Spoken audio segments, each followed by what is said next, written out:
together to order. We're doing something. And roll call. So I need to call out the members. So Chair Mary Smith, Here. Vice Chair Terry Wright, absent. Jonathan David, Present. Scott Failmester, here. Ron Haas, here. Wayne Meyer. Wayne's going to be late. He won't be here. Mike Mitchell, here. And Betty Shafsma. Here. Thank you. Okay, and did everybody, we did not meet last month because we didn't have a quorum. Did everybody have an opportunity to go over the January minutes? And if so, do we have any changes or a motion to approve? I move the minutes be approved as. And do we have a second? Yes. I didn't say it very loud. Those in favor? Aye. Aye. Those opposed? Those abstained? Okay, and did we have any changes to the agenda? I have one. Mayor, we've got, I'm Yes. not recalling how we enter just guests and how we enter their items, but my sense is we do that earlier in the meeting, so that would be one item. The other items that I wanted to talk about was that aren't on the agenda was Betty. I looked through the notes just before the meeting again, and I know Betty had asked for some feedback with regard to the 205 off ramp, right? So I want to talk about that. And then we did want to talk a little bit about the fact that there's been some discussion with the neighborhood committees on radar speed signs, and that's not on the agenda as well. Okay.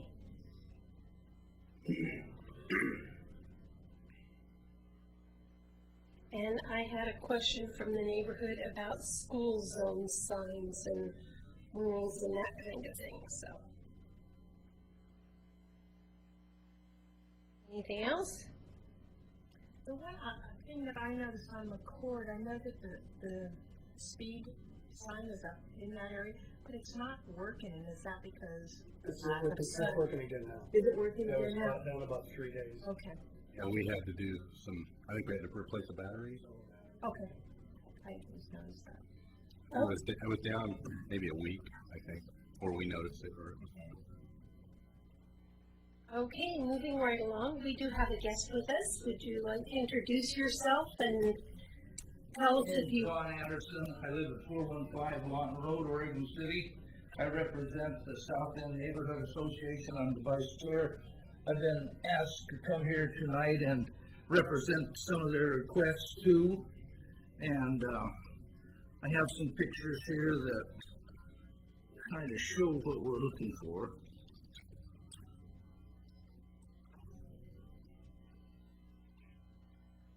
I'm sure I have enough. You can, It's kind of tight on the ink.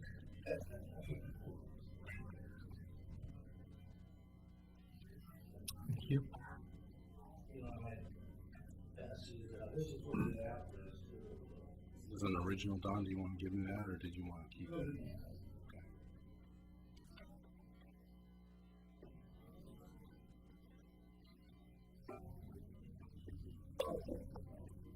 video, we share. We can share.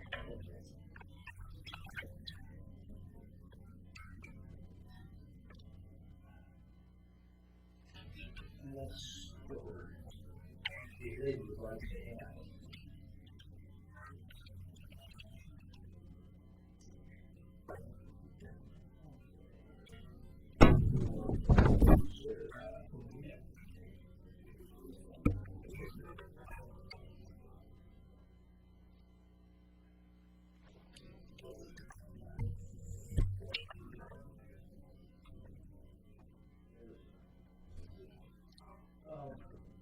If you look at that wooden barrier, actually that's located, the wooden barrier is located right across the street from the Methodist, the South End Road, right across from the Methodist Church. And if you notice, the lady I gave him home, but, but the lady put up a brand new, fence there. And if you look at the bottom, the striped one, that's, if you were, leaving Oregon City, that's what the end you would see, the stripe with the orange white. But if you're just coming in from Canby, you'd see the white, the kind of unpainted white area. And she just put in a brand new fence, and it looks kind of tacky. But if you go down to the other end of the sidewalk, they got one of those kind of nice looking signs. What do you call those, John? Let's say Chevron, but end of the street there. Right, but they look much nicer, and please, I got this job, I was presenting that to you, making a request, maybe you could move. In fact, as I went over there today and looked at the barrier, that wooden one, it'd been blown down, it's not even standing up. So, It happened.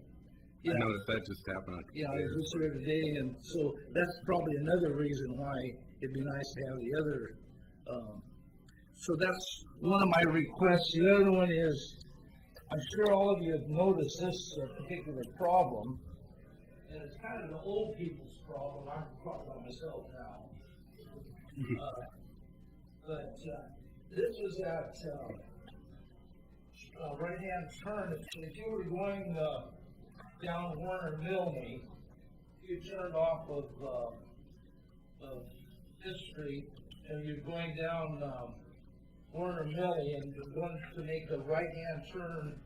There's that change lane there right across from PGE, and there's an inlet, a lane change there, and you to make your right-hand turn, and it's not marked. There's no striping. Thank you. And the neighborhood association would like to have that striped. So this isn't a very good picture. I think that one's better. But anyway, it's the problem of it is right where that lane change takes place, there's a driveway too, and that kind of makes it a little more difficult to see. So when you're making a right-hand turn and there's no striping there, the curb's not painted white, and it's kind of dangerous, especially at nighttime. And I've had requests before I got in this position that it was dangerous, and if I would do something about it, because I'm a former mayor of the city, and people always come to me if there's a problem, they think I can change everything, which, you know, I can't. But I thought this, especially that last one there, I think that is a dangerous situation. And striping would really help. So that's my other request. Is that on our striping projects for this spring? Yeah, it would be. I mean, I think what you're talking, there used to be a white stripe there, that's from my recollection. There's still, you can barely see it, but there is two of those arrow twisted, you know, to turn right, but there's no striping on the curbing or, you know, like you've done up on Lawton Road and South End, you know, where the parking was, you know, John, you and I talked about that. Oh, right. Keep, You know, that was you to keep had to people put from the striping parking in there. Yeah. That would be what would be nice, and also where you make your right-hand turn on Holmes Lane, you did a nice job of striping that where you pull into that right lane turn. I think what Mr. Anderson is asking for would be on our striping list. We did stripe that section when we did the restripe piece, when they created the center, when they eliminated the center turn lane. You remember that? So Exactly. I think this is just where that's worn it off. I think it's worn off, and we put down a story seal that's kind of working. We're seeing some exposure of the old striping along there, so this will be on our list, just so that you know. And you know, it's not the right season for us to do much of that kind of painting work. And we have been looking a little closer at whether or not we can put down a thermoplastic stripe, something that's burned onto the pavement, or a paint, especially in these high traffic areas. So we'll look at that one. Yeah, that's great. And the other one is the barrier. This, so you all know, this is our current standard. This is our old standard. And Don's right, we've been nice to have replaced that, and we will.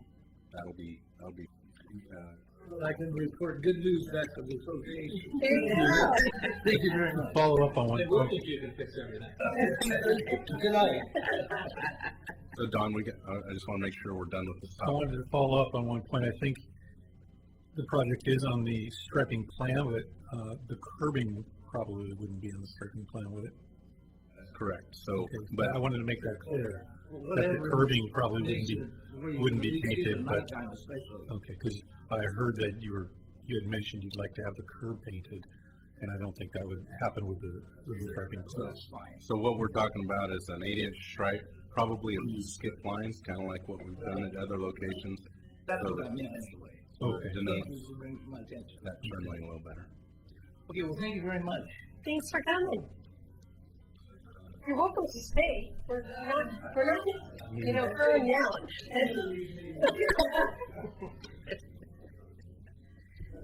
Are we moving on to business? Yes. Okay. You ready? Yeah. Okay, we have a new member with us, and that would be Mike Mitchell has joined us as part of the TAC. He comes from an area of town, which I'll let you tell about, that we don't have a lot of coverage in, so it'll be nice to have new input. Mike, you want to tell us about yourself and what area of town you're from? Sure. My name's Mike Mitchell. I live on Walnut Grove Way, just off of Maple Lane, close to the shopping center up there, just kind of around, just past there, the next right turn. My wife Karen and I have lived there for about 5 years, but we've been in the Redland, Westland, Oregon City area for over 30 years. I manage a company that designs and manufactures residential light fixtures based up in Northwest Portland. My wife is a retired high school teacher. She taught in the Westland High School for 30 years, and now she's semi-retired and teaching part-time for University of Phoenix. And we have 2 kids in their 20s. We have a daughter who's living in Hartford, Connecticut, and a son who is living in Bend. And I joined the Parks and Recreation Advisory Committee about 1.5 years ago, and I've really enjoyed that and enjoyed having a chance to take part in city government a little bit. And I'm glad to be able to join this committee and do a little bit here too as well. So, thank you. Excellent, Thank welcome. you for joining us. Okay, and Kathy was going to give a TAC membership update. Yeah, and I didn't get a chance to talk to her about this, but I think what she wanted to point out was, I think this item is similar to, there's a later item that talks about an email, or not an email, the Trail News article. So she was going to ask the TAC last month about the idea of publishing an article in the Trail News inviting people to meetings, and that request or letter is in your packet. I don't have it flipped to that right now, but I think the idea is we've got relatively full membership, but I know the meetings that I've gone to 2 neighborhood meetings. One was at South End meeting, and the other one was at McLaughlin neighborhood meeting. And we've asked Nancy to touch on it on the CIC meetings to try to invite these neighborhood groups to these TIC meetings. And if you go to any of those neighborhood meetings, I think that's a good idea, because we put a fair amount of effort and staff time into these meetings, and not having an audience sometimes is, maybe we'd be more effective as a group if we had some input, kind of like what Don brought to the table. So, and the other thing I wanted to touch on this item, I wasn't sure if she was wanting to, but I did look at the bylaws, and I thought maybe it'd be good to just kind of go over, especially with Mike starting new. Our membership is our appointed positions from the mayor. So you were appointed, were you not? Okay. And that's great. We have to have at least 7 members, which I think we're at 8. 8 members right now. We can have as many as 9. So I suppose if we had interest, right now, for instance, we don't have anybody from the McLaughlin neighborhood, but we may have all our neighborhood positions full. So I was kind of, as I was looking through the bylaws, I was curious, because I don't know, because some of you came to the group before I did. Who represents a neighborhood, and which neighborhood do you represent? Do you know? Oh, and I think that is, and I don't have that binder.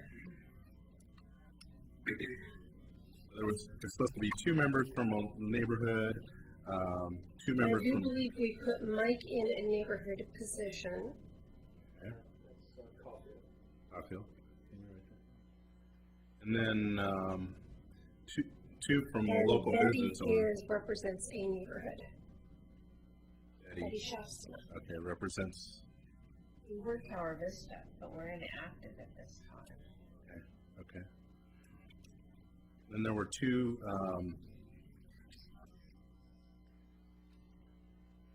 Who would be from local businesses? Do we have? Is that true today, or is that a position that maybe? We should- Terry Wright, I believe, has a local business on Main Street. He's very good. Terry doesn't? He works in Swan Island. I don't think that's local. Okay. But the other I know Blaine does. Yes. Wayne is a It's a local local business. business owner. Don's no longer, Don's no longer on the group. okay. Okay. And he would have been. a He would have local been one business. person.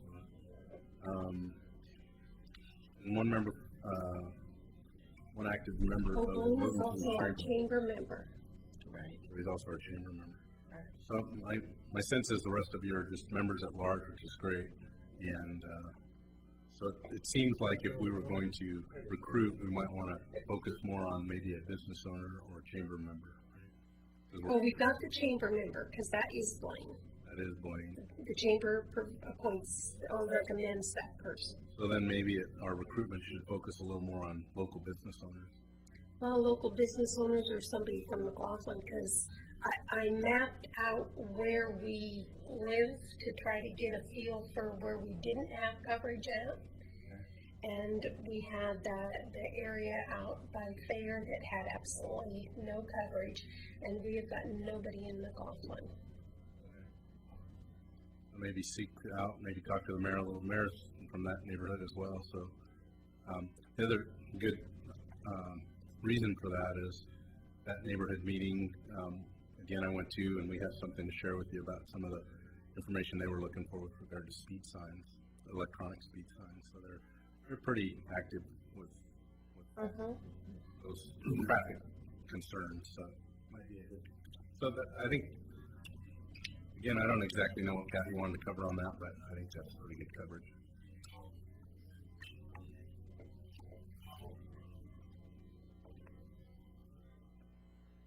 Okay, and then the rumble strips and school zones.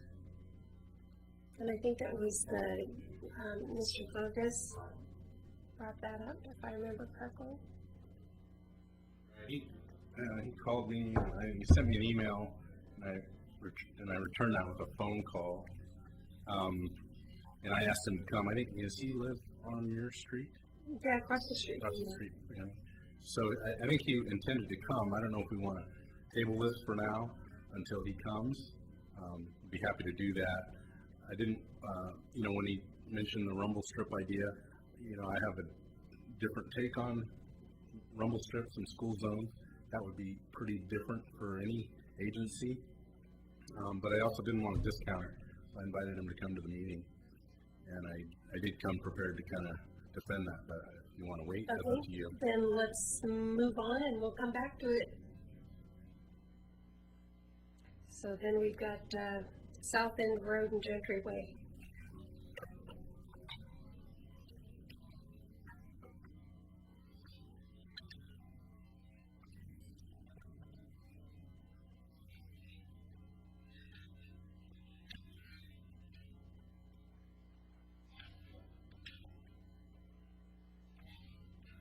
I wasn't going to have copies of this as paper item, but I'll do it.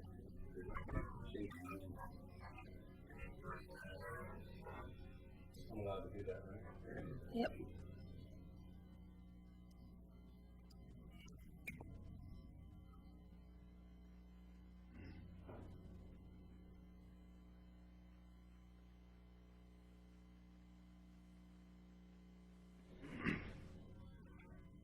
So this was just my own little worksheet, and put it together with some of the invoicing that we got. The question was, how much did it cost us to do the striping and realignment changes at the intersection of South End and Gentry? So we had all these costs are hard costs. We had Kilson and Associates, who was a traffic engineer who did the analysis. Their invoicing was $3,260.41. We had some in-house labor that we tracked, and based on kind of average hourly rates, we had $2,553.72 in labor charges. We also tracked our equipment usage, and based on our equipment rates, we had $2,062.50 in equipment charges. Materials, whether it be signage or striping materials, we put thermoplastic striping down, so that's a little more costly. Of $1,758.84 for a total project cost of $9,635.47. Then I guess in addition to that, PGE installed several lights along there. I don't know if you've driven it, but it's lit much differently than it was before, much brighter. We elected to go, we've got three options. They could be city-owned street lights and city-maintained. That's where we pay the least amount to PGE. We're basically just paying for power. We have an option where PGE owns the light, and the city owns the light and PGE maintains it. And then there's the other option, which is PGE owns and PGE maintains. And because of that location, we went with that option, what we call option A, which is PGE owns, PGE maintains. So we've got a monthly charge for power, and they also include cost for replacement, or if it's damaged by an accident or anything like that. So that monthly charge is $103.32 for the additional lights. And it was a combination. I think we ended up with 4 new lights and changed out some of the lower wattage lights with some higher wattage lights, but that was a total there. And then we also have, when we moved the both lanes, well, mostly it's the southbound lane that we moved closer to the kind of inside corner of that. And when we did that, what we noticed, there's a short street. Remember the name of that side street? Maxwell Court. I think they've always had kind of a sight distance issue as they come up to the intersection, stop and look both ways because they're on the inside corner, so they kind of have trouble looking down either direction, and especially when they're looking to the south. We've got a detention pond on that corner, and had some landscaping, and we have a white plastic fencing along there. And so I thought it was this week. I think the weather kind of held us back a little bit, but the intent is to move that fence back, remove some of the taller shrubbery, and replace it with ground cover just to clean up that sight distance issue. So that's one more expense that we're still looking at. So again, that intersection works much better. I've got lots of favorable comments. I think the other question that came up from Betty a while back was, did we get any positive feedback from them, or were they happy? And I think I said I wasn't sure if they were happy. I did get a positive email from them that said, thank you email, and that they would, they were hoping, had high hopes that it would continue to work and not result in an accident that ended up in their backyard. So I thought that was as good as we could probably expect on that. Looking at the notes here from Public Works and the Police Department, it appeared that the problem was impaired drivers. Do you think that the fix is going to prevent further issues? It wasn't, I mean, here in the notes it's saying that it wasn't speeding, it was impaired drivers. So we threw $10,000 at this, or $12,000 at this, and is that going to fix the problem, do you think? Or minimize it? We recognize that impaired drivers can just about drive through anything. But we feel like with the lighting in particular, I think we've also created a bit of a rumble strip with the raised reflectorized buttons.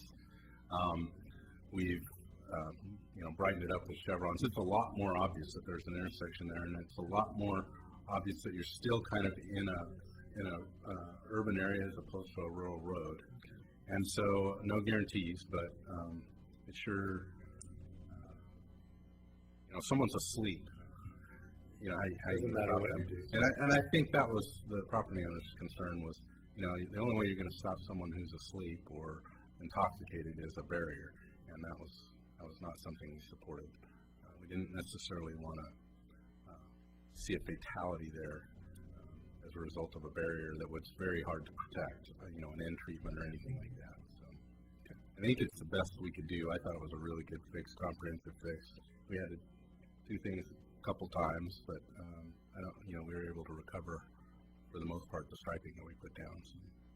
Ron? When the family, we were out during those meetings, the family has gone to a great deal of expense also. So it's not just the city that put out to help protect this problem and to mitigate the situation. The family had a barrier up. That proved to be not what was needed or not enough for the inhibited driver issue, and they've put up a significant wall now. The path that they took before, the people normally were traveling in daylight, is the path you have now. Because they were cutting that corner and going over into the bike lane, most of the people.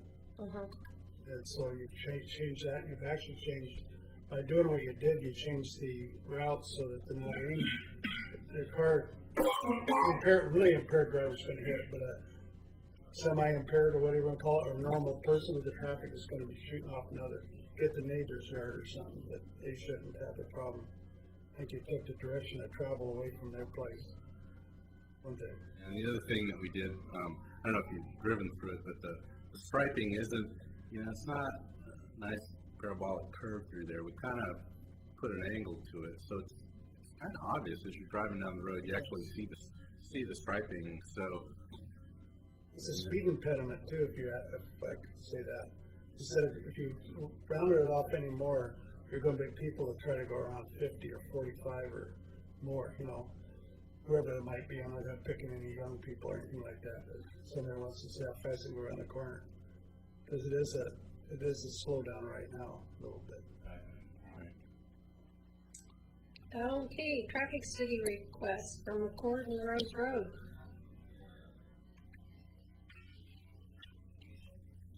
So, in your packet, there's all the traffic data for McCord, east and westbound, and also for Rose, east and westbound. I don't remember if they're listed that way or not, but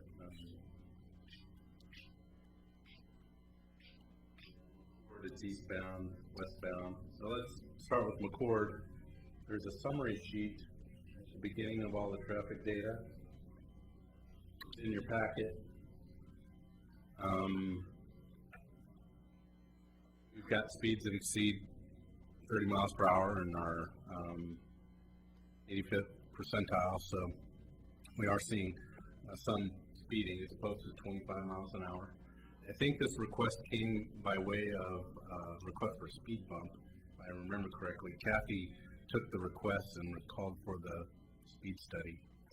I don't remember all the history behind why we looked at these, so we'll have to kind of continue maybe a decision on this unless you remember the request as to why it came through. But I sense that somebody's asking for some kind of traffic control aside from what we've done with the speed. I believe it was a speed bump, and I don't have the particulars, but the first level of even being considered for a speed bump is to get these speed studies and to say that there is a problem. But we have a range in, so we need to get the speed bump rules. We've got them. So I didn't make copies of them, but especially for Mike's benefit. Mike, we have a speed hump policy that has been in service for several years, I think 3 years, is that right, Scott? You were part of that group when they adopted it. I think it's similar to what other agencies had used. Some of you probably remember more about this. I wasn't here when we did this, but So under minimum criteria, I'll go ahead and read through those just for your benefit. This is online, so that might be a good place to grab it. Speed humps will be considered only after other less intrusive traffic calming measures have been rejected as infeasible or ineffective. Speed humps will be available only on residential streets carrying fewer than 2,500 vehicles. That was the other thing I noticed, that these traffic counts were less than 2,500 vehicles. Speed humps will be available only on streets that have a designated speed limit of 25 miles per hour as determined in accordance with state law, and no more than one traffic lane in each direction. So again, it's posted 25 and it's a one lane in each direction roadway. Speed humps will not be installed on any street where 85th percentile speeds are less than 30 miles per hour. So in the McCord road case where we meet that threshold. Speed humps will not be installed on any street designated as a truck route or transit route. Now, that might be listed. I need to look at our TSP. One thing I did note is this is listed as a neighborhood collector in our TSP, which that's not one of the criteria. I mean, the criteria isn't specific about that, but it does talk about whether or not this is a designated truck route, and I believe it would be, but we don't designate truck routes as far as I recall in Oregon City. So I don't think we meet that criteria, but I'll have to look into that for you because I haven't yet. The functional class in our current TSP is a neighborhood collector. Okay, so are there accidents occurring there? Is 25, close to 25, is 25 the appropriate speed for that road? I mean, I'm seeing the 85 percentile at 33, so that would tell me that the design criteria for that road is a higher level than 25. I'm sure the neighborhood probably wants to keep it at 25, but is that for a collector, its job is to collect cars and it's the movement of people and goods. It's not a local street in our TSP. So is 25 from an engineering point of view and staff, is 25 the appropriate speed, do you think, for that road? Do we want to keep it there or should it be 30? I don't know. I think that's a discussion that we need to have yet. I could give you an off-the-cuff response, but I'd rather hold it. Yeah, hold it. But that's my figure out where we want to go from here with this one. You know, I think we need more. You know, I'm looking at the speed study and seeing 85%, even the 95 percentile is 34, which, you know, if it's speed limit is 25 and the 90 percentile is 9, 10, you know, that's 9 miles over that. That's not a big variance I'm seeing. So, you know, and so maybe it's appropriate not to have people breaking the law and facilitate the movement of people and goods. I don't know. I'd like to hear more from staff in the future about that. Okay. Speed humps will not be installed in a portion of any street with a grade in excess of 8%. We don't have that. Speed humps will not be installed on any street as to where, which there is, in the judgment of the city engineer, inadequate vertical and horizontal alignment and sight distance to allow for safe installation. Speed humps will not be installed on any street that is a primary access route for emergency vehicles and would cause, in the judgment of the city engineer, unacceptable delay in response time to emergencies. So those are the minimum criteria. I personally have not been through this process and have not talked to the city engineer about it yet. My sense is the speed is high somewhat because when they built the Hazel Grove subdivision out there, they built they built that whole side street improvement along there. So it feels very much like a wide boulevard, and they've yet to go to the other side, although most of that's developed property was developed under the county. And so when that other side improvement is to occur remains to be seen. But it already feels like a boulevard that you can safely cross. But the neighbors would prefer to see it stay at the lower speed and see it enforced at the lower speed. So there is that discussion about whether that's the right posted speed or not. But I think it also meets the speed bump standards. So we may need to use both tracks to say, well, are we missing some, is the criteria here not appropriate because the speed should be posted at a higher percentile? And, you know, do we consider anything else with regard to the speed bump policy before we make a decision on that? Rose Road's a little different story. Doesn't meet the 85th percentile speed limit. It's also further in your packet.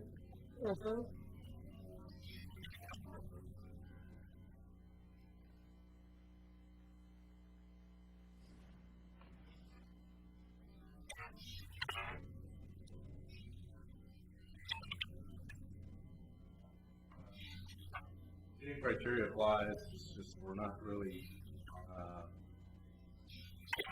close enough to the 85th percentile speed limit. I mean, there are other concerns about that particular issue. A fair number of driveways. And,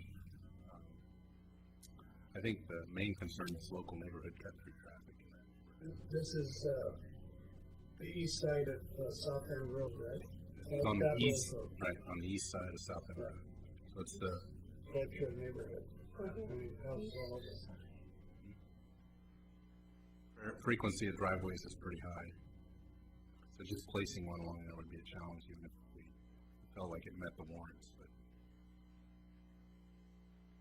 What are the ADTs on Rose? well, the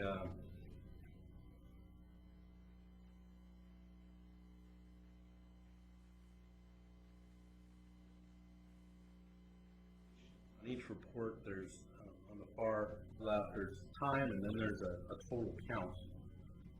Okay. In the southeast direction, I'm looking at like on the day that they were counting this one, there was 86 vehicles in one direction, and we go to another page, and opposite direction there was maybe 100, so pretty low traffic numbers. So it's got a low traffic numbers, 85 percentiles at 25.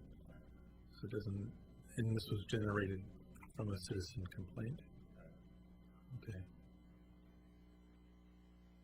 Neither one of those, other than providing you with the data, we've really kind of done much with. We've just got that data in here. And not having gone through much of this process with speed bump requests,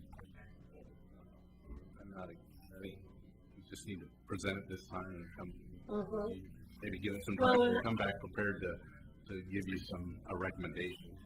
Correct me if I'm wrong, guys, but I'm not sure that we've had anybody since we wrote the policy that has met the criteria to get a speed bump. We're all on a learning curve. We're kind of all in the same boat. Yeah. Well, then, if you could direct staff to consider the data. I didn't do a fair job of that. It was in the packet, and I was thinking, well, I need to present that, and I did look at the speed bump policy, but I didn't take it much further than that. I haven't talked to the city engineer about these results at all. As far as speed bumps in the city go, do you happen to know a rough figure of what your budget is annually for installing speed bumps? It can't be very high. We don't have a budget for speed bumps, but and speed bump. I mean, the other part of this is once you qualify, the neighborhood has to contribute to the full cost of that speed bump. We're on the hook for replacement of speed bumps. So I would say if we have a budget for it, it's in our transportation utility fee. When we go through and take them out for paving maintenance, we'll have to put them back. But we're not constructing them. No. Right, okay. The neighborhood has to pay for that. So And first they we have get to through get their the warrant neighbors, analysis. you have to get through, does it meet the criteria? And then they have to go out and get their neighbors to all agree that this is what they want, and they're willing to pony up the money to pay for it. I'm not a big speed bump fan. I think there's ways you can do, especially as a collector, I would hate to. Or roads, I mean, I'm looking at Rose Road right here and I'm going, it has low traffic volume and the speeds are low. So it just, you know.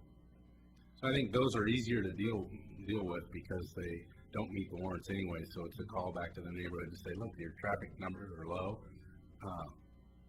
your 85th percentile speeds are low, and by the way, that it would be difficult to place one on that particular street.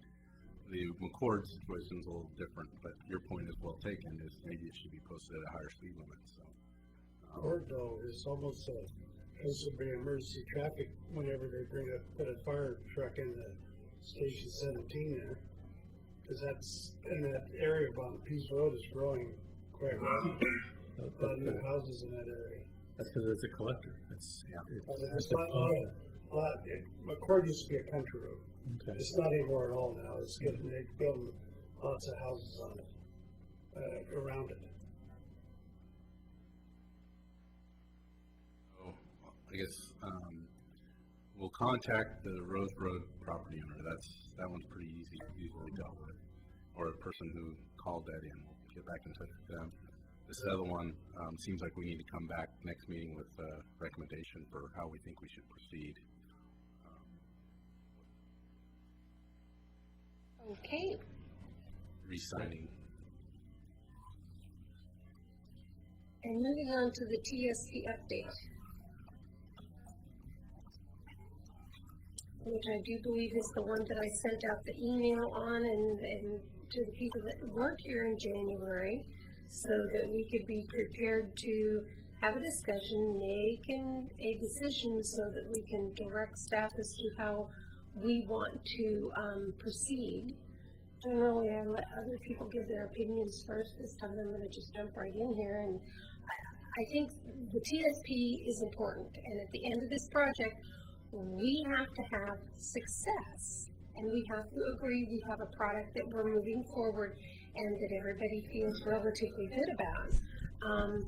That being said, I think it's important that everyone participate in it because it is an important document that we create, that we participate in. So my recommendation would be that we all participate and that we either take the first hour of this meeting or to work on that, because we'll be working on it with a consultant, or that we limit TAC business to 1 hour and then work on the TSP. So that being said, I'll open it up for discussion. John, did you have anything you wanted to add to that?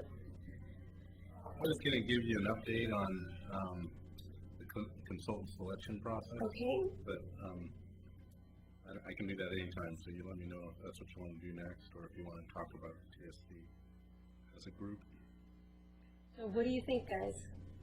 I think your idea of 1 hour limit to TAC meetings is, excuse me, have it afterwards is fine. How long would it be afterwards? Another hour about? You know. I missed the question? How long would the meetings last for the TSP? That part of the meeting, whatever it is. Yeah, well, I mean, from what I see in the TSP, there's a specific, process that we're going to move forward with the Department of Transportation. They're going to kind of hold our hands through that. And there's the scope of work is very specific on this project. It was driven heavily by the Department of Transportation as well. And, there's going to be lots of discussion. I think one of the things that was suggested was that we nominate a couple committee members to maybe take a larger role in the review of the process or participation in those, quote, TSP public, there's going to be public hearings anyway, so there'll be public meetings, but more of the kind of the stakeholder group meetings. We had nominated a couple of TAC members for that. Do we have the consultant come specific to this group, or since we have a limited budget there, can the TAC show up for that larger group meeting, and then we have a smaller discussion about it here in this format. Those were some of the questions that came up. Do we take an hour out of this meeting to get updates from the project team?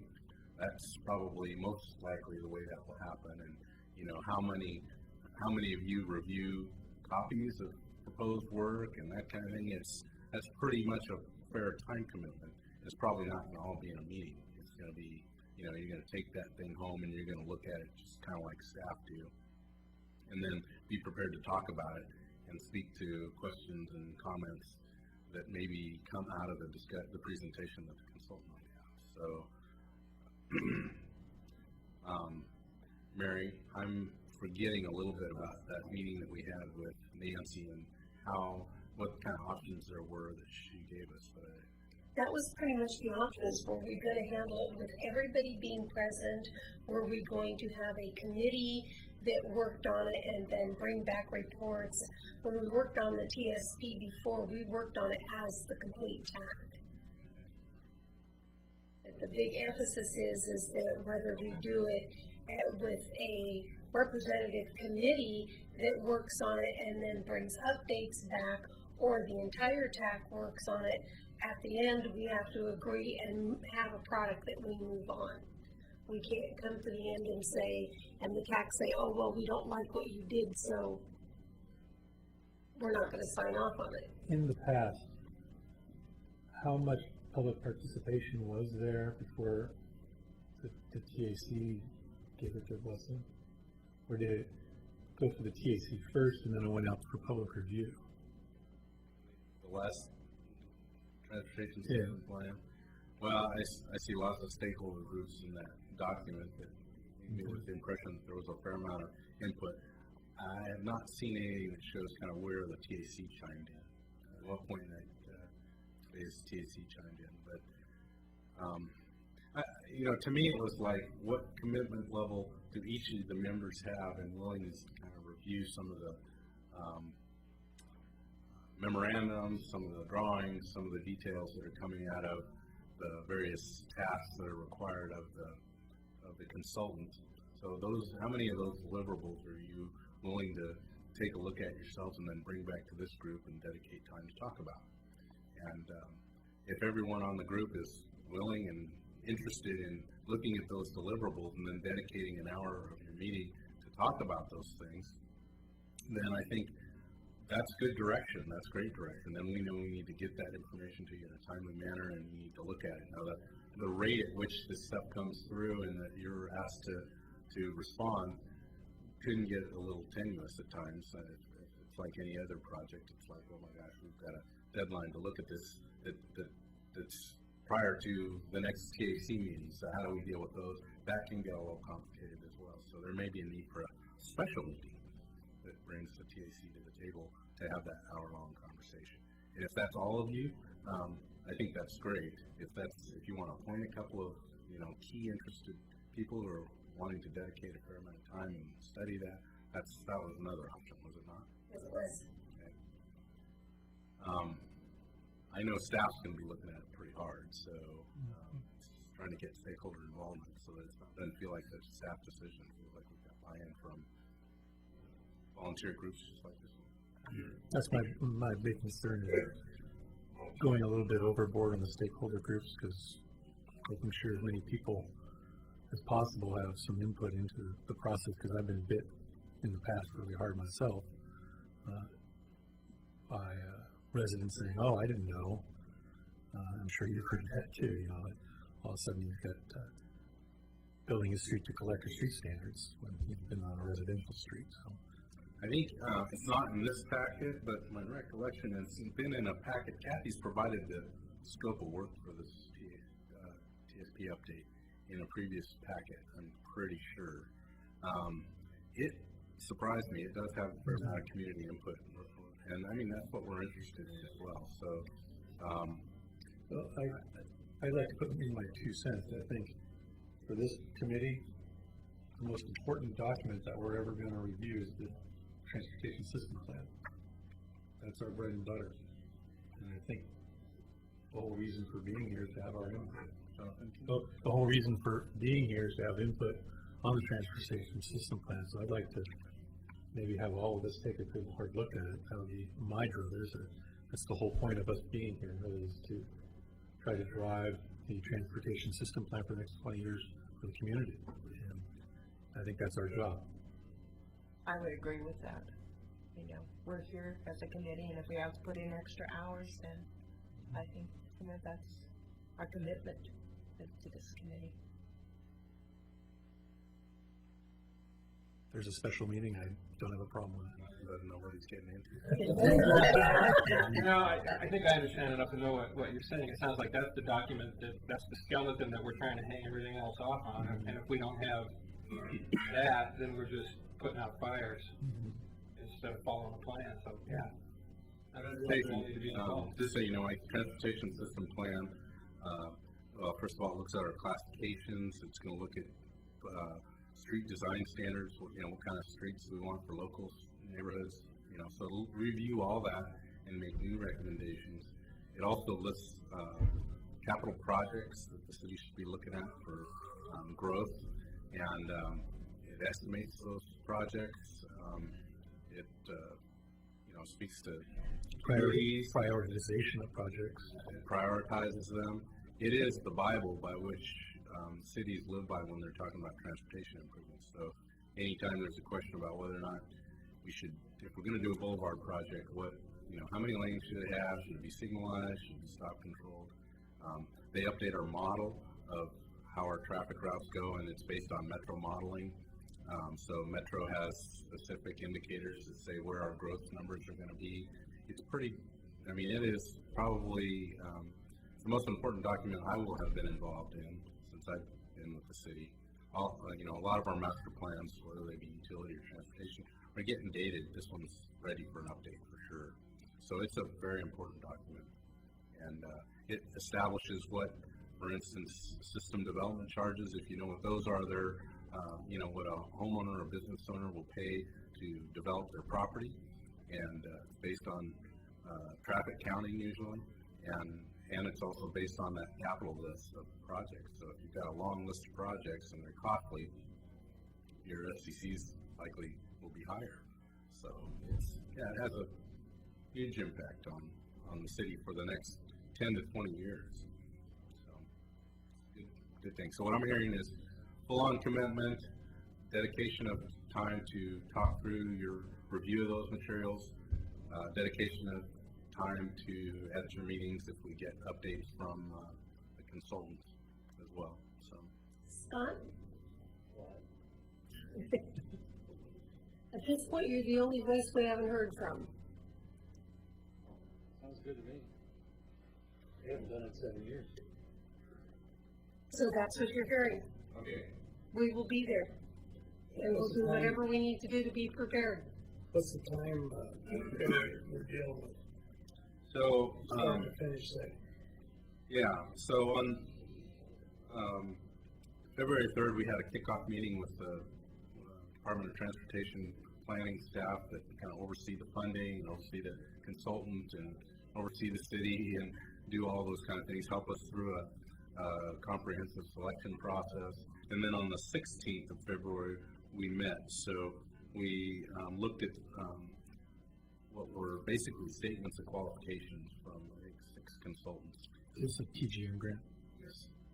Yeah. So kind of labor intensive, but you know, it seems like a decent process. We looked at, I'm not going to remember, 6 consultants, statement of qualifications. So Camp Dresser was one, DEA, DKS, Kittleson and Associates, C.H. Schuenhill, and Parametrics were the consultants.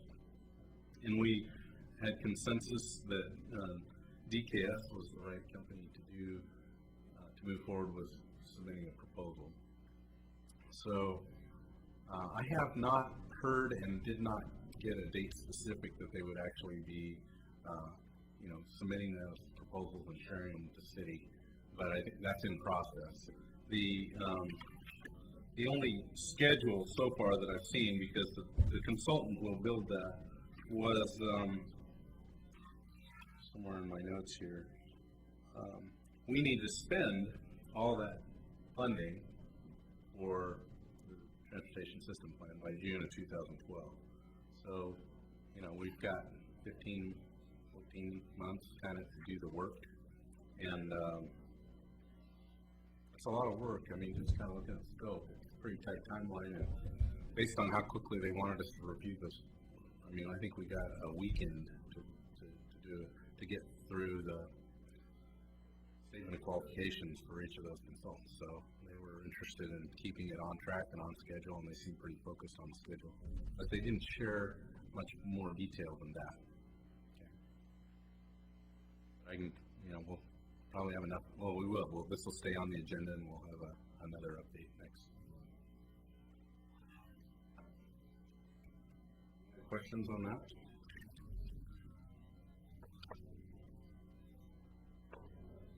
Okay, moving on to Arch Bridge closure impacts.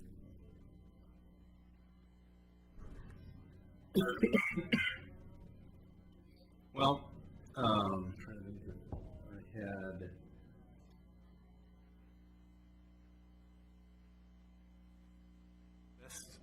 I can give you, as I talked to Lloyd pretty recently, who's our downtown Main Street manager. He's you know, been working for the Main Street businesses. Gets lots of kudos for some of the work that he does. I don't know how many of you follow the Main Street business activity, but it brought a lot of events to the downtown, trying to keep it thrive, keep the businesses moving. And the best kind of measure we have about how things are going downtown is through him, because he gets feedback. He's talking to business owners regularly, and they basically, well, the city employs him through a grant, but it's mostly run through Main Street Oregon City, which is a nonprofit. And his response was there has been effect on some of those businesses that were already struggling a little bit with the economy, but the restaurateurs, is what he called them, for the most part, have seen an increase in business since the bridge has been closed. So his indication was things were doing pretty well. The closure was keeping citizens more likely from crossing the bridge to go, you know, eat at a restaurant on the Westland side of things. Now, there's other businesses besides restaurants, I recognize that, but he seemed to have pretty high hopes. The other big point that he made was we've brought in over $2 million for Main Street improvements, which I'll go over for in our project report section. So that's pretty huge. That'll be for sidewalks. That'll be for we're still planning to convert Main Street to two-way traffic, and also for intersection improvement at 10th and Main. So really, most of the blocks will be done between. Oh, thanks, Nancy. You've been watching that video all night long, going. Thank you. Lost my train of thought now.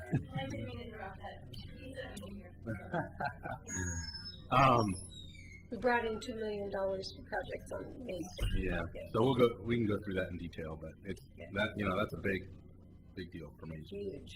Yeah. Okay, safe routes to schools. I have heard nothing from the school.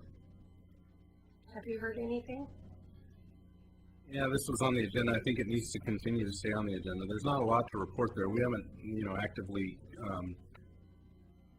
recruited from the school any safe route to school applications or anything like that, but they are thinking about it. It seems like they're inundated like every other government agency and don't have the time to put into the full-blown safe routes to school program for an individual school. Closest one we're getting to is with the high school, and that one's not complete. But that's not eligible. They're still jumping through the hoops because they want that flashing signal to go up. But it's not eligible as a safe route to school state funding. through. Correct. Right. Yeah, they're not going through that process for the funding piece. They're going through that process for the approval piece because the county is requiring them to go through that. But I think they're fully recognizing that there's benefits from that with regard to sidewalk extensions, striping, signing.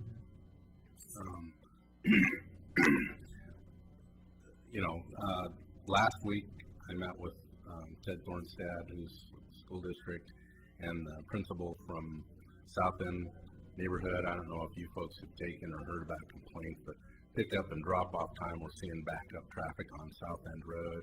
So trying to meet with them to figure out what kind of options they have for management. There's not a lot of funding for capital either on-site for schools to do make parking lot improvements that would improve that, nor is there funding for us to build a wider boulevard to produce a turn lane or maybe connecting some sidewalk connectivity to make drop-off locations a little better. So they're having to manage that through kind of parent communication and trying to get parents to do better with regard to their drop-offs, encourage walking to school, biking to school. And I think the school just feels like their hands are tied and they're just so busy. I mean, it was trying to get a principal, 20 minutes with the principal to talk about traffic routing through a parking lot is kind of a struggle. And at the same time, she was dealing with a talent show.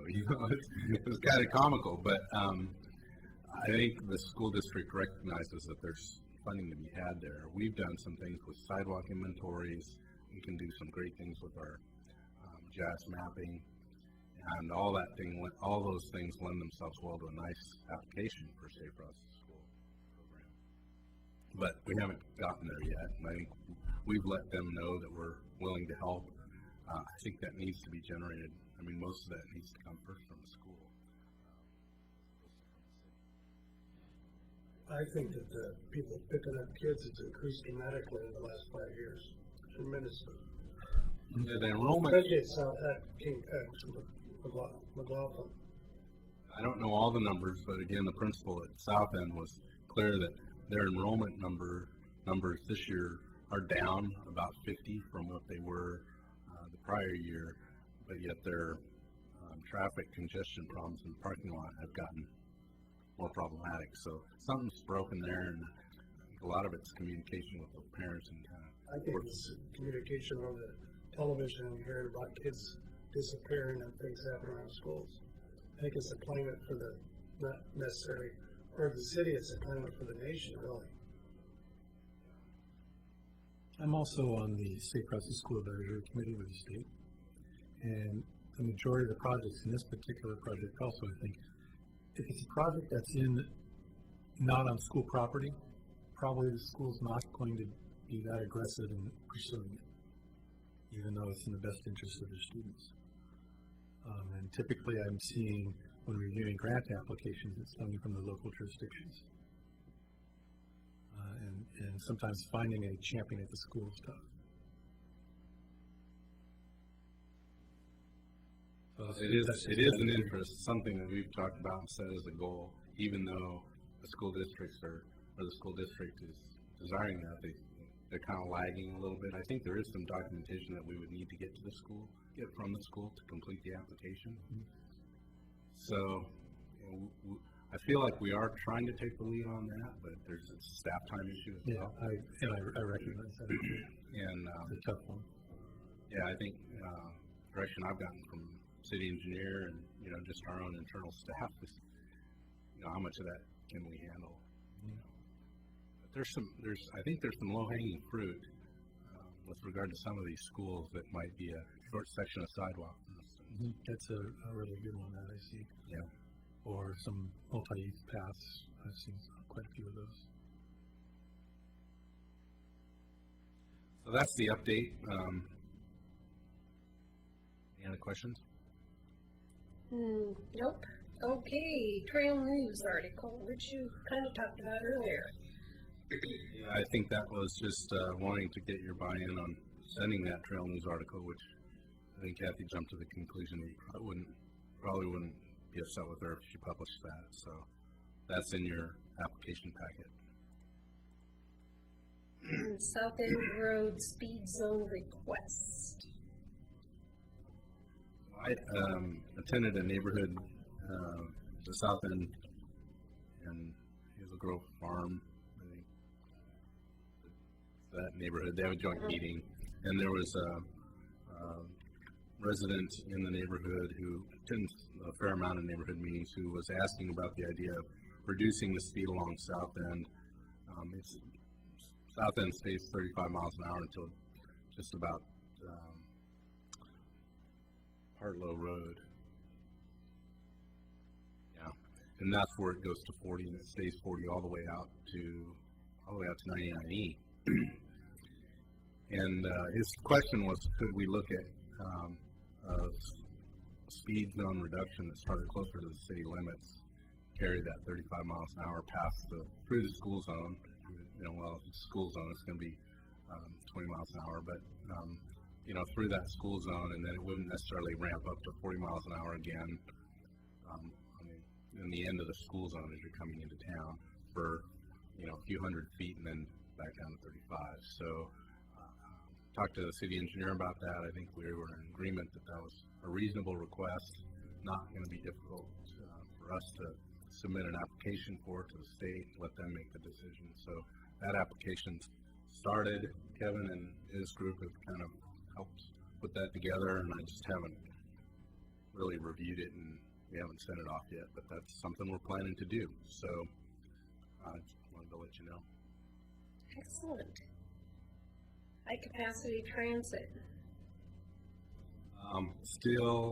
There's an email in your packet that indicates we've made contact with the right person via email, and he's willing to participate and come present. I'm shooting for next month. We haven't actually spoken on the phone. We've been playing a lot of phone tag, and he has not indicated he can't make it in any of that phone tag. So.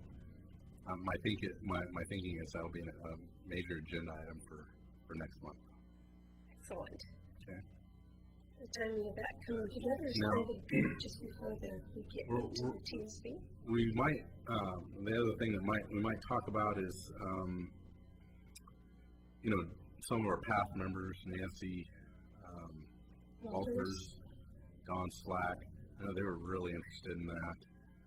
We'll probably also, just based on our own kind of understanding who might be interested in that, make sure they're aware that that's on the agenda through a special email invite or something like that. Well, it probably wouldn't hurt to invite the new downtown city manager. Pretty.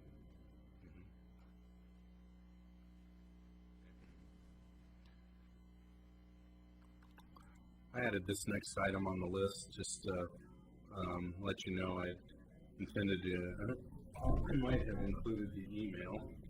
There's an email that is, again, fairly informal.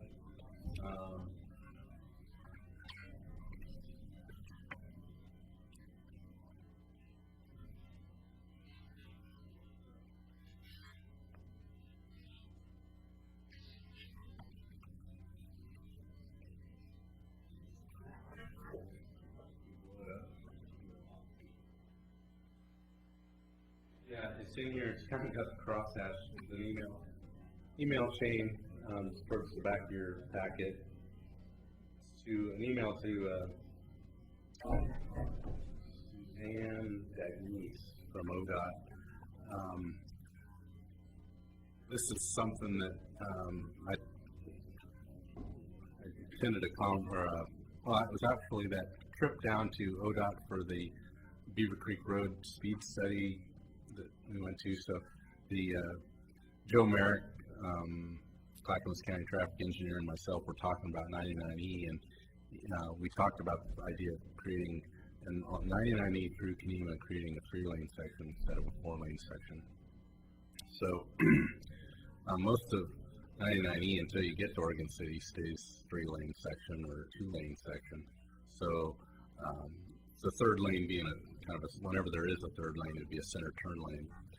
And we've got a fair amount of feedback from the Kenema neighborhood about frustration about crossing or protection for vehicles that are trying to turn off of 99E into the Keneva neighborhood. And presented this idea to them at that was another neighborhood meeting I went to, was the Keneva neighborhood. And that topic came up, and I let them know that we've been talking to them about that. And then I came across this email as I was cleaning emails, and I thought I'd better resurrect that. So I haven't heard back from Suzanne, but the idea would be to just talk to ODOT about their willingness to look at a 3-lane section along that stretch of 99E. And I hope to hear back from them soon.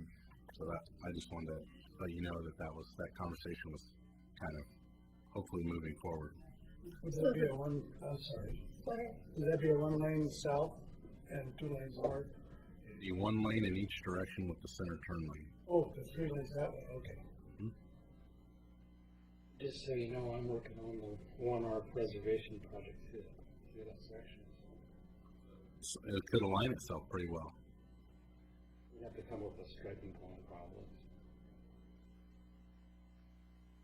So when's the timing of that?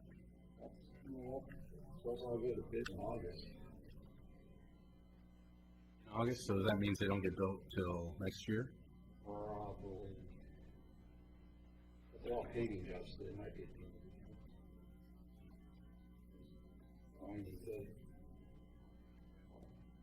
Well, that's typically when we like to reconfigure striping too, when we're doing grinding and paving projects. So seems like it might lend itself to that pretty easily.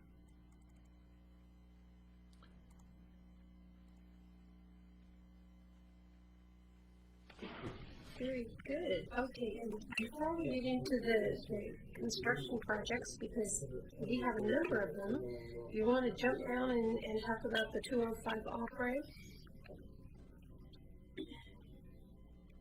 Yeah, I just wanted to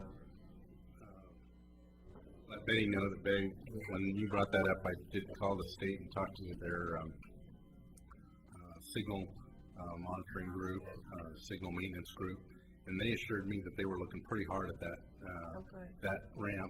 They didn't feel like there was room for a second lane in there because of the configuration of the curve, but that they were monitoring just the backup on that ramp heavily, and they were thinking it was going to be something that they'd have to watch for a few weeks.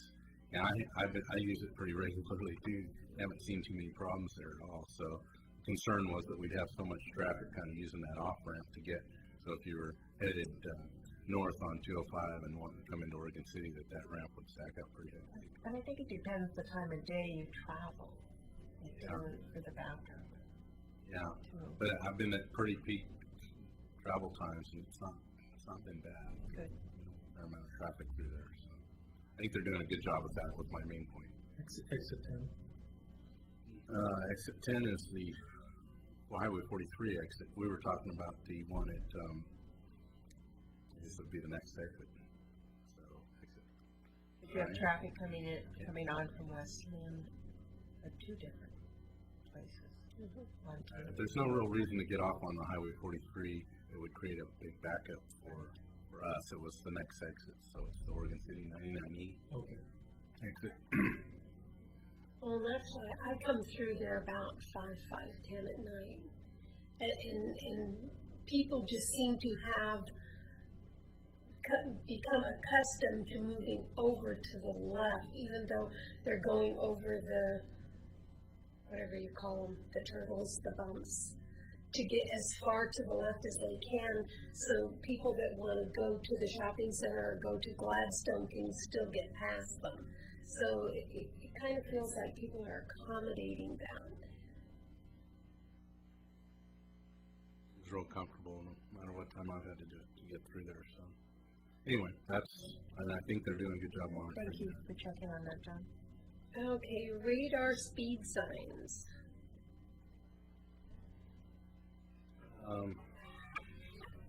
Well, Kevin might be able to speak to this a little bit.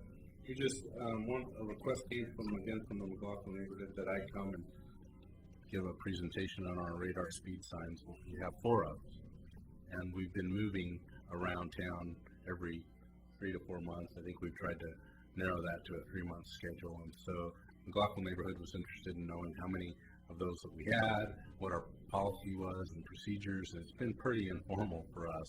If we're getting a request, and we think it makes sense, we will go out and install, a receiving pocket, and then move the radar speed sign to that location.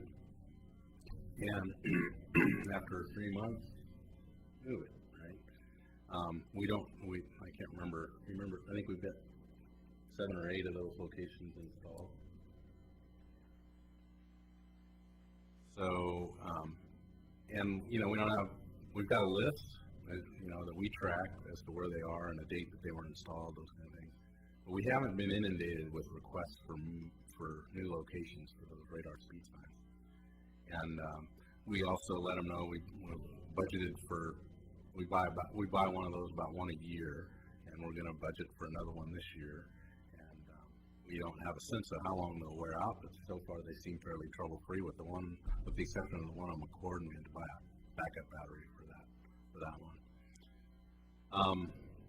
So I'd really like to keep it simple and not have too much process here by how we approve those or not approve those. So anyway, that was kind of how I presented it to the neighborhood group, and that's how I've advocated for that with Nancy, is to kind of keep it as simple as we can. But out of that meeting came, well, how do we get more installed, and how, could the neighborhood buy one? And we'd like more locations. And again, I said, well, we would consider just about any location. Usually it's a in-house staff decision. We get a call, somebody says something about it, we'll go out and evaluate and determine whether or not it makes sense to put one there, and then get back to that person. If it doesn't make sense, explain it to them. If it does make sense, we're likely going to put in a foundation and put that in our rotation again. So it wasn't too long thereafter they asked if they could get together with us and talk about a few more, and there was 6 locations that they had for the McLaughlin neighborhood, additional locations that they would like to see receivers in, and new signs put into our rotation. And that was a little surprising to me, because it seemed like it's kind of goes against the spirit of what we're trying to do, keep it simple and not have a lot of overhead with regard to installation locations. It costs us about $150 for every one of those. We have to core it out, set it in concrete, and set an anchor post there for that, and call for locates, and I don't know what else we have to clean up. It's just kind of one of those things that we then have to be responsive to. And I know that's not a lot of money, but it's still it's time usually. So I don't know. I just wanted to give you that little update. I don't necessarily know that we're looking for too much in terms of direction, other than we'll get back to the McLaughlin neighborhood, or the 2 people from the McLaughlin neighborhood who asked us for this. But we're probably going to push back a little bit with some reasons why we don't necessarily think it makes sense to put those signs in there. And as far as I know, the TAC hasn't been making decisions on where those go. I don't know if you want to start making those kind of decisions, but I just thought I'd bring it up. And if you feel like you want us to do something different, you'll let us know. Now, at this point, the process has been working, and the only time that it has come to us is when you've asked if we've heard anything, if there's been any requests for, particularly when this process was new. Since you've been doing this process, have you identified potential locations that might warrant a permanent installation? I don't think every place where you put a socket should be a permanent installation, but there might be 1 or 2 where it's a dangerous area and there's higher speeds and people are inadvertently speeding there, and that might be just a way of slowing them down on a permanent basis. Maybe. I don't believe we really kind of have. We've thought about, for instance, the McLaughlin neighborhood asked if they'd purchased one, if we would put it in one place permanently, and we indicated that if the location made sense, we would consider that. There's also, is a solar powered facility, kind of like what we're using at temporary locations, does that suit a permanent installation? I think it could in that location, so that the foundation wouldn't be any different than that. We would just leave it there longer. The only other permanent locations that we have PGE power to them, and so that's another consideration, is if it lends itself easily to installation of PGE feed, but there's some costs associated with that. So I would say no, we haven't really considered any other permanent locations than what we have. It's not to say that we wouldn't, but we just really like, I mean, I think we've got some consensus around this. They're pretty effective, and when left in a location for a period of time and then brought in and out. Lots of times people think they're actually potential for getting a ticket from those. So, not to say that the ones on Fifth aren't effective, because I know they are. You come down the hill and I find myself slowing down to get to where I need to be. So they can be effective in permanent locations as well. For now, we've been pretty much trying to spread our budgeted dollars as far across the city as we can. I was thinking more on a very limited basis. There might be some additional locations on a permanent basis, but I think rotating it is a great idea.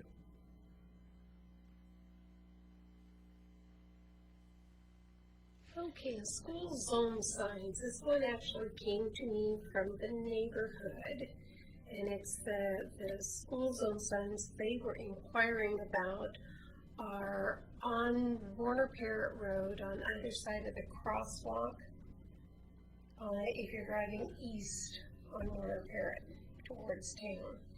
And the question was, is there any kind of criteria for how close or far apart those signs are? Because the feeling was that those are so close together that people tend to not slow down for them, because you're barely slowed down and you're speeding back up. You're barely starting the school zone and you're ending the school zone.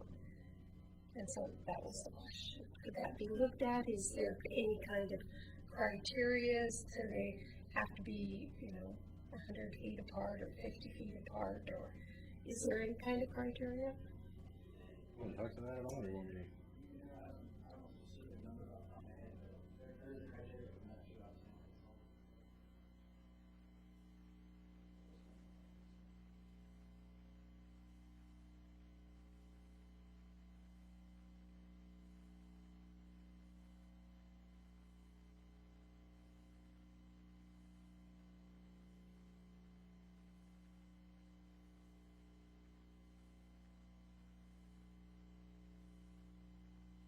Okay, so if I go to the crosswalk, then I should be at least 100 feet before I see the first one in 100 feet, so there should be a minimum of 200 feet in between.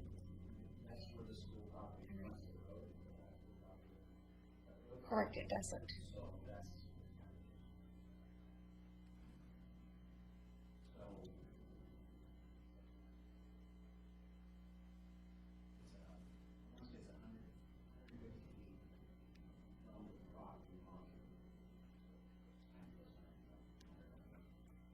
So first of all, there's a chapter dedicated to this in the UTC, and we've been also working with Clackamas County to make sure we're consistently placing signs with what they've done throughout the rest of Clackamas County.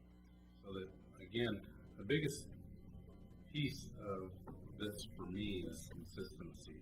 If we're consistently signing the school zones with color, spacing, sign types, then will become more and more familiar to the driver and more easy for ACE to cite people that are speeding.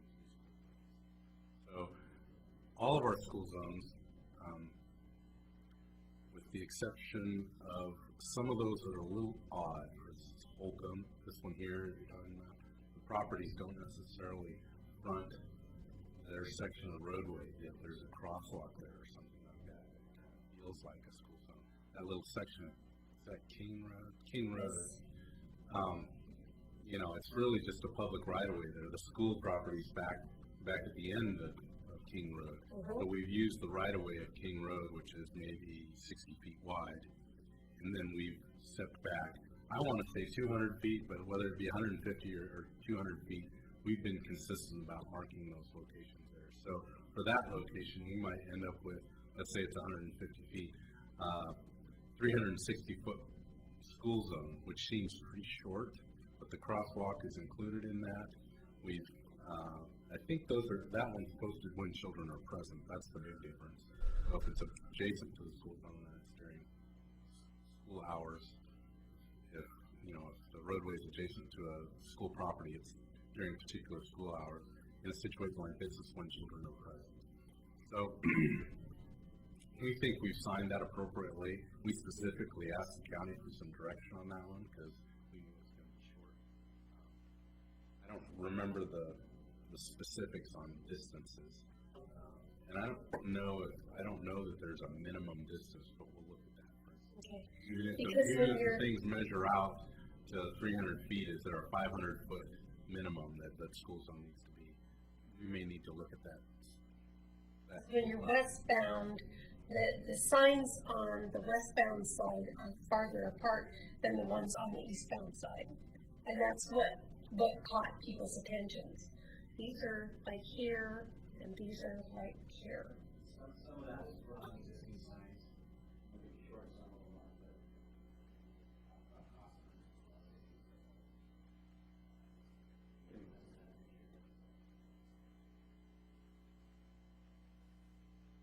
Most part, we're trying to keep the beginning and the ending at the same location. And I thought we hit that pretty squarely on most school zones, unless there's a driveway or a sight distance problem with a tree or something like that was in the way. So, if you're driving one way, you'd be at the end of the school zone, and if you're driving the other way, you'd be at the beginning of the school zone, and they'd be like pretty close. I don't know. Sounds like maybe we might have missed that. Yeah, we've changed. We've gone through and updated all of our school zones. They've all got the new high intensity reflective signage on them, and all the school zones now have in the school zone with the speed limit sign on them. So that was another concern. I think I've heard from probably this group and others that, well, where's the end at? Just because there's a speed limit sign there, we don't know. So we've added that to every sign. So school zones should look pretty sharp. But I actually have heard that same complaint. I'm not the same person, but about that one. I think their preference would be that it would be longer, right? Yeah. You're kind of constrained by South End Road being only 300 feet about down the road too. On the one going eastbound, coming from east. I guess that's what you say. Okay, and then construction projects. And we have a bunch of them. Yeah. Again, we're getting late, so I'm going to.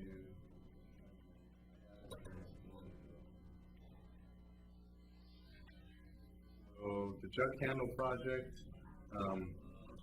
City Commission will be making a decision on the award of the construction contract tomorrow night. Their project team has selected Mowat Construction, and they anticipate starting that one, be on the ground doing some work in April and May. So that's moving pretty quickly. The city awarded the Jug Handle contract to Mowat based on a combination of the company's bid price, project experience, expertise, and proposed approach to the work. Mowat had both the highest technical score and the lowest bid price. The company has experience improving other area roadways with high volume traffic, such as Sunset Highway, Oregon Highway 26 between 217 and Cornell Road.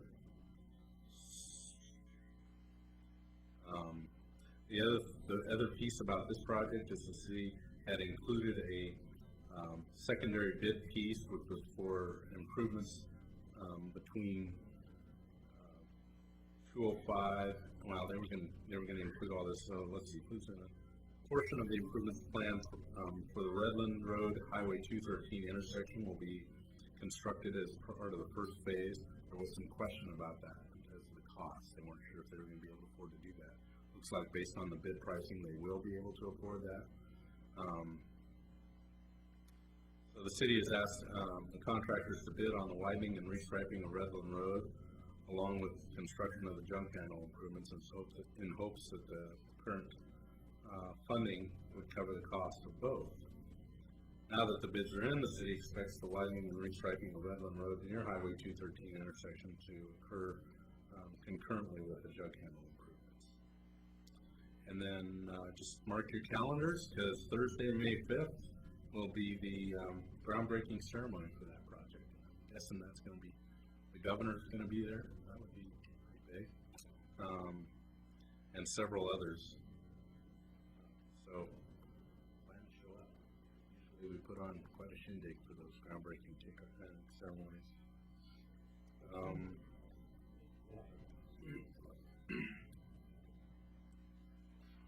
The Memorial Day. The next one is the Main Street. I'm going to lump the next three together because they do somewhat relate.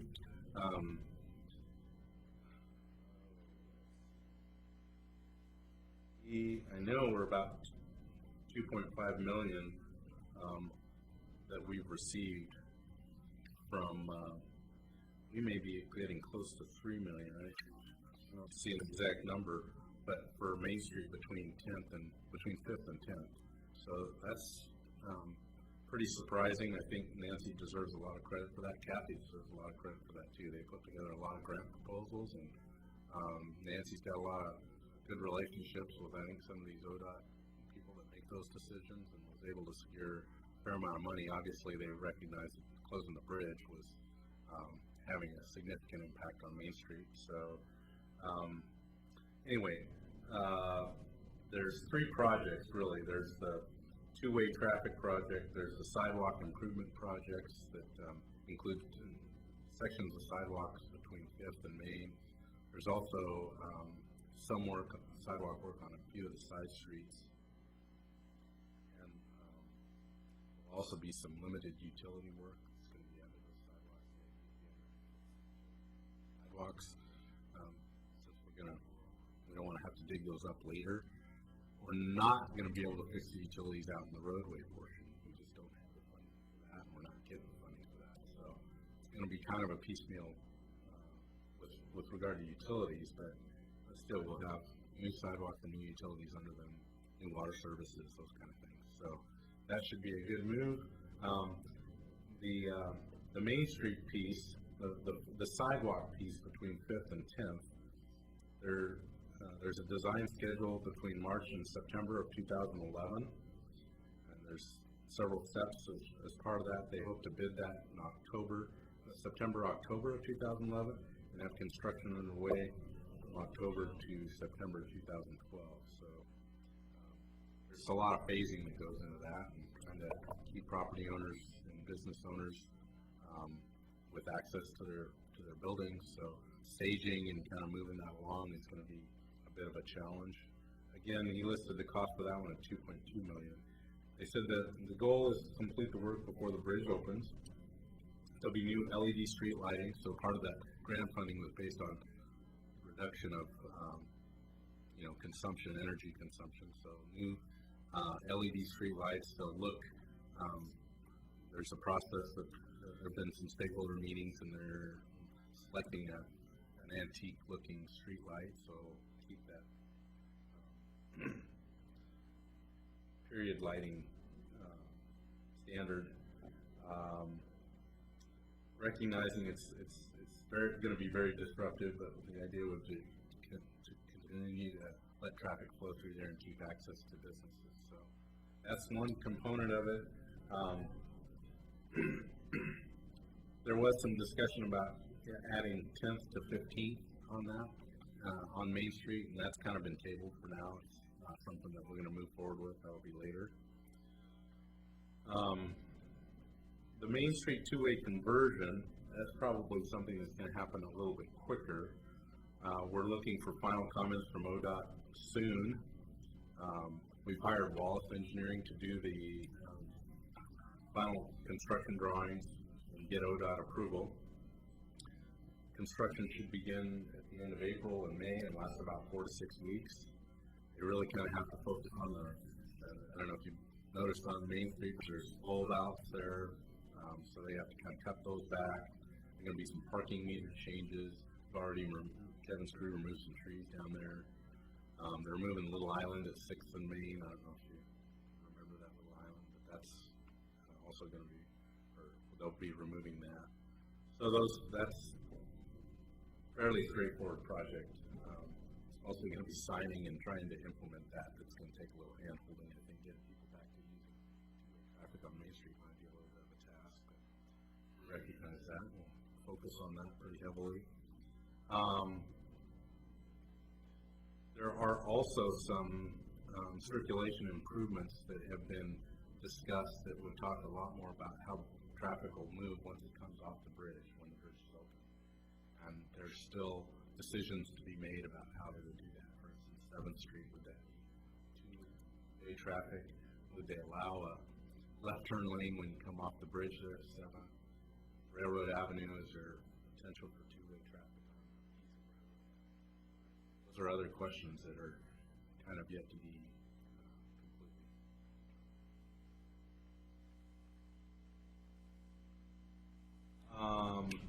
And then the last component to that, and something that's been pressed is they call it the 10th and Main Street Pedestrian Bicycle Improvement Project.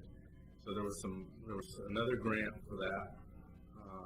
My recollection is it was around $250,000, but that project entails building what they call a tabletop intersection. So probably driven over several of those where the intersection elevation is at about the same grade as your sidewalk grade, so you're not stepping down or walking down a ramp to get onto the crosswalk. You're basically, it's just a straight shot.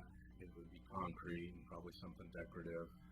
There's also some stormwater planter boxes that run on either side of the road there on 10th Street. They're not doing improvements between Main Street and the railroad grade. There's been some questions about that. They didn't get that funding for that. So also going to focus on the intersection. But, and Wallace is working on that project. They're the design engineer. We anticipate construction to begin for this project in July, August of this year. 10 to 12 weeks of construction.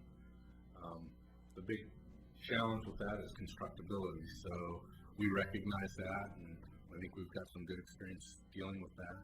But we realize that's a pretty important thoroughfare in any of those directions. So we'll probably have to quarter that up or do something like that to get it built with while still maintaining some traffic.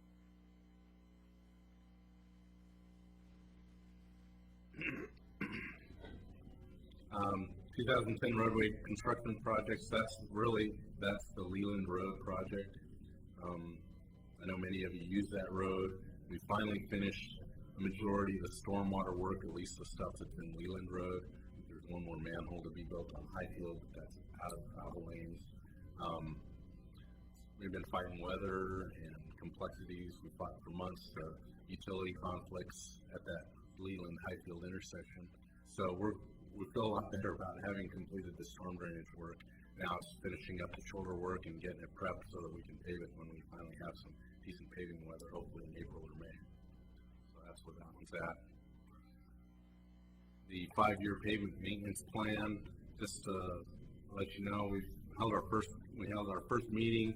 We're doing a lot of analysis using we've got a Street Saver database that we evaluate streets with, and we have found a lot of things that we needed to fix in that program with regard to the data set that we had in there, entering a lot of our past maintenance history. But that project's moving forward. We've hired Murray Smith and Associates to kind of help us put that 5-year pavement plan together, and we've got our next meeting next week, and that just seems to be kicking along. And right now we're trying to establish a longer list of streets than maybe we can even build, and then start considering utilities and some of the conflicts or some of the concerns that we might not be able to afford to do.